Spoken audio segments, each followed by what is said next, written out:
Good morning 9th class बेटा। Page number open करें 121। और कल हमने पढ़ा था स्ट्रॉन्ग इलेक्ट्रोलाइसिस और वीक इलेक्ट्रोलाइट्स, ठीक है। और आज हमने पढ़ना है बेटा नॉन इलेक्ट्रोलाइट्स क्या होते हैं।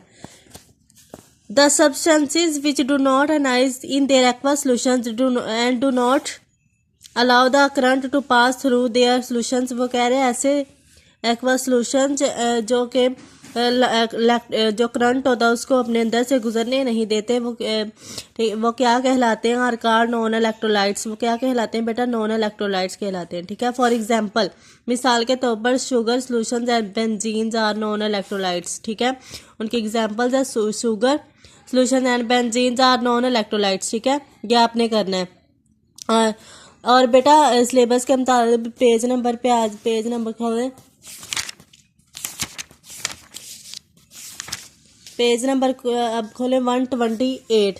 और जो टॉपिक है उसमें सिलेबस में वो दिया गया कोरियन एंड इट्स प्रिवेंशन, यानी कि किसी चीज़ का गल जाना हो तो उसकी हम कैसे हिफाजत कर सकते हैं, उसको कैसे हम प्रोटेक्ट कर सकते हैं या उसकी कैसे हम प्रिवेंशन कर सकते हैं।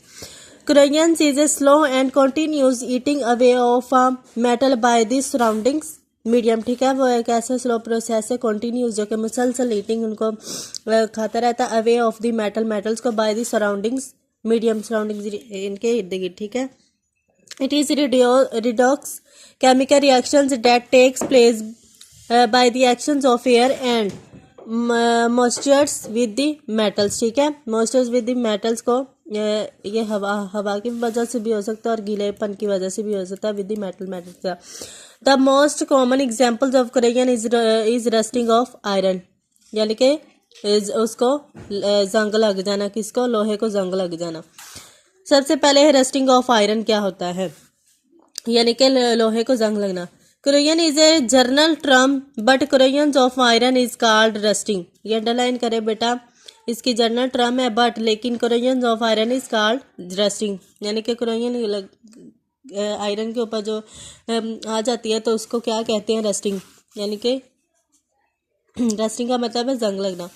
The importance conditions for rusting is moist air having water vapours in it, ठीक है। जब वो उसके ऊपर गिरती है बहरात की शक्ल में, there will be no rusting in water vapours free of air और एयर फ्री ऑफ वाटर, ठीक है।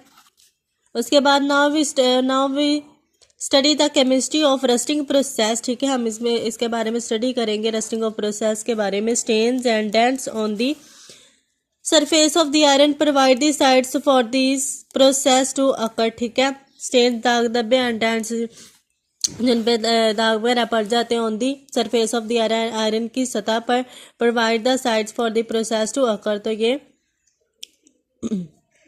रोनमा हो जाते हैं। These region is called anodic regions and flowing oxidation reactions take place here, ठीक है। ये आयरन के साथ इसको किया गया। These loss of electrons damages the object, ये जो इलेक्ट्रॉन्स खारिज होते हैं तो ये डैमेजेस करते हैं ऑब्जेक्ट को। The free electrons move through iron sheets until they reach to a region of the relatively high oxygen concentrations near the surface of the surrounding by water layers as shown in figure 7.6, ठीक है। This region acts as a cathode and electron reduce the oxygen molecule in the presence of H2 hydrogen ion, ठीक है। ये इनके साथ reaction करवाया गया। ये लॉन्ग क्वेश्चन है बेटा आपका। The hydrogen ions are provided by carbonic acid which is formed because of, ये बनता है presence of carbon oxygen in water, ठीक है। Carbon oxide in water, that is why, क्योंकि acidic medium lactates the process of rusting, ठीक है। The overall redox process is completed without the formations of rust, ठीक है। जितना भी overall आया है without the formation of rust के बगैर।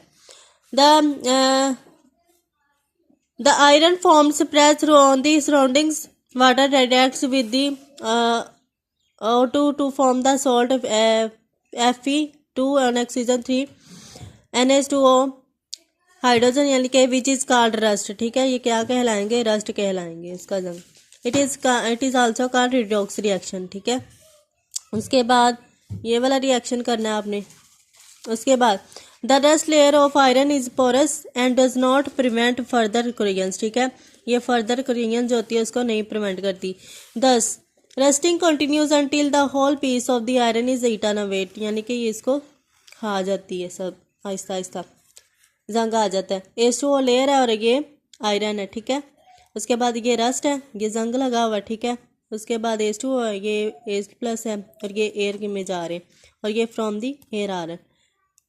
ये एनोड रीजन है आयरन की और ये कैथोड रीजन है, यानी कि एक पे प्लस पे और एक पे माइनस पे ऑक्सीडेशन आ गया और ये सारा करके ये रिडक्शन है और ये ऑक्सीडेशन है और ये क्या है, रस्टिंग ऑफ आयरन है, ठीक है। यहाँ तक आप लोगों का एक लॉन्ग क्वेश्चन बनता है। वो पूछेंगे describe rusting of iron and corrosion and its preventions, या ये भी पूछ सकते हैं explain corrosion and its preventions. Okay बेटा, thank you so much and God bless.